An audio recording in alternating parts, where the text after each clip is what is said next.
Selamat pagi bosku, jumpa kembali bersama saya Cecilia dari Pilar Mas Investindo Sekuritas.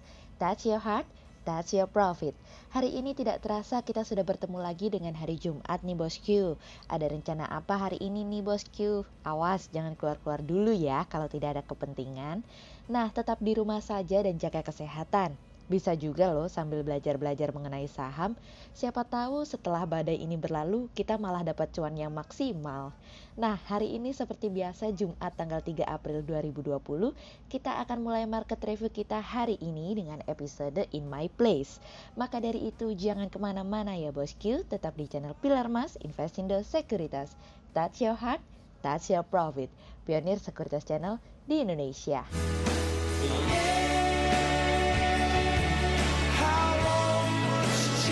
Seperti biasa bosku, kita mulai saja dari Global Economics Calendar. Ada berita dari US Trade Balance yang naik dari sebelumnya minus 45,5 billion dolar menjadi minus 39,9 billion dolar. Kemudian ada dari US Initial Jobless Claims yang naik dari sebelumnya 3.307K menjadi 6.648K. Kemudian ada dari US Continuing Claims yang naik dari sebelumnya 1.784K menjadi 3.029K. Kemudian kita beralih ke corporate news. Ada berita dari PT Inti Bangun Sejahtera Tbk atau IBST yang meraih pendapatan usaha sebesar 1,08 triliun rupiah hingga periode 31 Desember 2019 naik dibandingkan pendapatan 897,6 miliar rupiah di periode yang sama di tahun sebelumnya dari iqplus.info.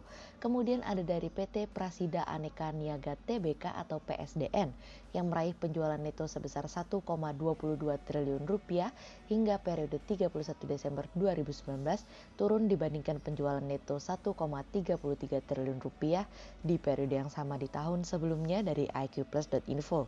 Kemudian ada dari PT Siloam International Hospitals Tbk atau SILO yang bakal menggunakan 2 rumah sakit untuk menangani pasien virus corona atau COVID-19 dari bisnis.com. Kemudian pada perdagangan hari Kamis tanggal 2 April 2020, IHSG ditutup menguat 65 poin atau 1,47% menjadi 4.531. Sektor industri dasar, industri konsumsi, aneka industri, pertambangan, infrastruktur, perkebunan, perdagangan bergerak positif dan menjadi kontributor terbesar pada kenaikan IHSG kemarin. Investor asing membukukan penjualan bersih sebesar 384 miliar rupiah. Kemudian kita akan masuk ke market review hari ini. Cerita hari ini dimulai antara US, Arab Saudi, dan Rusia. Pada akhirnya harga minyak mengalami kenaikan setelah sebelumnya Presiden Trump mengatakan bahwa dirinya telah menjadi perantara dalam pembicaraan mengenai kesepakatan pengurangan produksi antara Arab Saudi dan Rusia. Trump mengatakan bahwa dirinya berharap bahwa Arab Saudi dan Rusia akan melakukan pemangkasan tingkat suku bunga sebanyak 15 juta barel. Arab Saudi mengatakan bahwa pihaknya telah mengadakan pertemuan dengan para aliansi OPEC Plus yang mencakup Rusia untuk membahas lebih lanjut mengenai perjanjian minyak yang adil, yang dimana pihaknya akan memangkas produksi jika negara lain pun melakukannya. Dari pihak Rusia, juru bicara mengatakan bahwa pengurangan produksi itu tidak akan pernah terjadi dan tidak ada pembahasan mengenai apapun mengenai pemangkasan produksi dengan Arab Saudi. Dari pihak Amerika pun mengatakan bahwa ada kebingungan mengenai pembicaraan internal yang lebih mendalam terkait dengan pernyataan Trump yang disampaikan kemarin. Padahal jika apa yang dikatakan Trump itu benar adanya mengenai pemangkasan sebanyak 10 juta barel per hari, tentu hal itu sama dengan membatasi produksi sebanyak 45% dari produksi mereka yang sebelumnya, dan itu akan sama dengan kisaran 10% dari permintaan dunia sebelum dampak dari adanya wabah virus corona. Hal inilah yang akan mendorong menghijaunya market hari ini. Di tengah-tengah gersangnya pasar akibat wabah virus corona, ini akan menjadi oasis penyejuk pasar hari ini. Seperti biasa, begitulah yang biasanya terjadi di hari Jumat. Kemudian cerita selanjutnya datang dari stimulus US siap meluncur. Beberapa jam sebelum peluncuran stimulus dari The Fed yang akan memberikan dana sebesar 350 miliar dolar pinjaman untuk usaha kecil yang berjuang di tengah wabah virus corona. Tidak ada satupun bank yang siap untuk menyalurkan dana tersebut. Program ini merupakan salah satu komponen yang sangat penting dari stimulus sebesar 2 triliun dolar yang telah ditandatangani sebelumnya dan pemerintah meminta bantuan bank untuk menyalurkan stimulus tersebut. Di tengah situasi dan kondisi yang dimana kalau kita perhatikan saat ini, data ekonomi yang keluar dari Amerika semalam menunjukkan hasil yang kurang baik. Dalam kurun waktu 3 minggu, initial jobless claims melonjak hampir 50% dari sebelumnya, yang tentunya diikuti dengan continuing claims yang ikutan melonjak. Wabah virus corona terus menunjukkan eksistensinya terhadap perekonomian dunia. Oleh sebab itu kami melihat bahwa stimulus dari pemerintahan US memang harus segera diberikan. Namun tetap harus ada prosedur yang jelas dan terukur agar semuanya dapat berjalan dengan baik. Jangan sampai terjadi fraud yang tidak diinginkan. Kemudian cerita selanjutnya datang dari All Is Well. Menteri Keuangan Sri Mulyani Indrawati bersama Menteri Hukum dan Hak Asasi Manusia Yasona Lauli menyerahkan Perpu 1 2020 tentang kebijakan keuangan negara dan stabilitas sistem keuangan ke DPR RI, di mana Perpu 1 2020 akan menjadi landasan hukum bagi pemerintah untuk mengambil sejumlah kebijakan luar biasa dalam rangka merespon dampak wabah COVID-19 di Indonesia.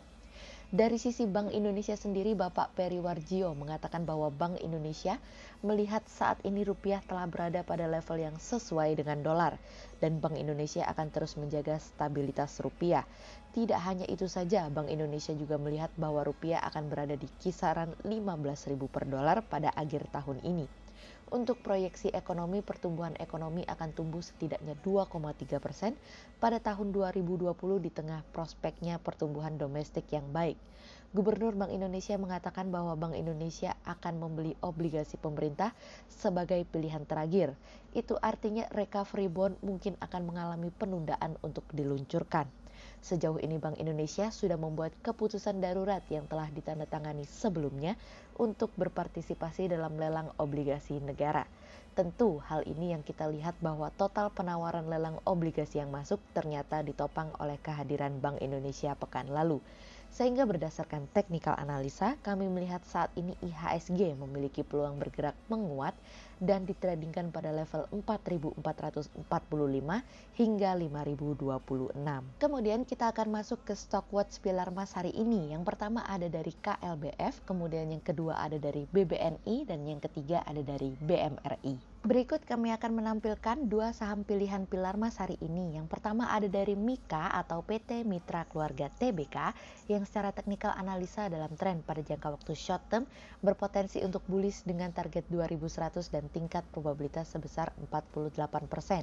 Kemudian yang kedua ada dari AMRT atau PT Sumber Alvaria Trijaya Tbk yang secara teknikal analisa dalam tren pada jangka waktu short term berpotensi untuk bullish dengan target 825 dan tingkat probabilitas sebesar 45%, sementara dalam jangka waktu long term berpotensi untuk bearish dengan target 695 dan tingkat probabilitas sebesar 56%. Berikut kami akan menampilkan 40 saham pilihan dari pilar emas.